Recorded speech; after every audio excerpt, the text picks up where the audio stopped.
మన రక్షకుడైన యేసుక్రీస్తు నామములో అందరికీ వందనాలండి. ఈరోజు దేవుని మాటలు యోహాను సువార్త 17వ అధ్యాయం 22వ వచనం.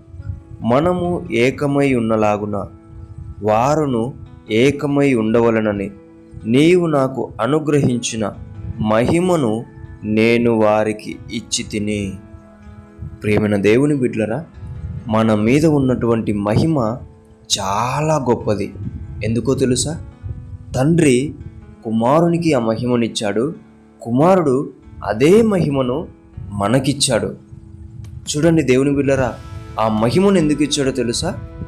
తండ్రి కుమారుడు ఎలాగైతే ఏకమై ఉన్నారో మనము కూడా ఆయనలో అలాగే ఏకమై ఉండాలని ఇచ్చాడు.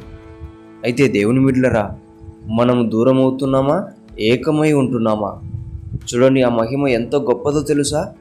తండ్రి చిత్తము కోసం ప్రాణం పోతున్నా లెక్క చేయకుండా ఆ మహిమ ఆయన చిత్తాన్ని నెరవేర్చింది దేవుని బిడ్డలారా. కాబట్టి అదే మహిమలో మనం ఉన్నాం. కాబట్టి ఆయన చిత్తాన్ని తెలుసుకుందాం. ఆయన చిత్తం నెరవేరేంత వరకు ఆయన కోసం పని చేద్దాం. బలహీనులం కాదు, నిరుత్సాహపడిపోవడానికి మనము గొప్ప మహిమలో వాడబడుతున్నాం. ఇది గుర్తుపెట్టుకోండి. గొప్పగా దేవుని పని చేసి ఆయన పేరు నిలబెడతారు మీరందరూ కూడా. దేవుని బిడ్డలారా, ఆయన ఉన్నత మహిమను కాపాడుకుందాం. ఆయనలో ఏకమై దేవుని నామాన్ని నిలబెడదాం. ఆమేన్. దేవుడి మాటలను దీవించునుగాక. ఈ నెల అంతా మనకు ఆయన మహిమ తోడయిండునుగాక. ప్రార్థించుకుందాం. దేవా, మీకు వందనాలు, స్తోత్రాలు నాయనా. నీవు గొప్పగా మాతో మాట్లాడినందుకు వందనాలు. నీ కుమారునికి ఏ మహిమ అయితే ఇచ్చావో అదే మహిమ ఈరోజు మా మీద ఉంచావు ప్రభువా.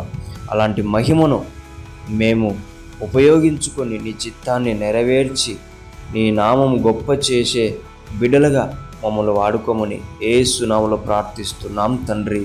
ఆమేన్.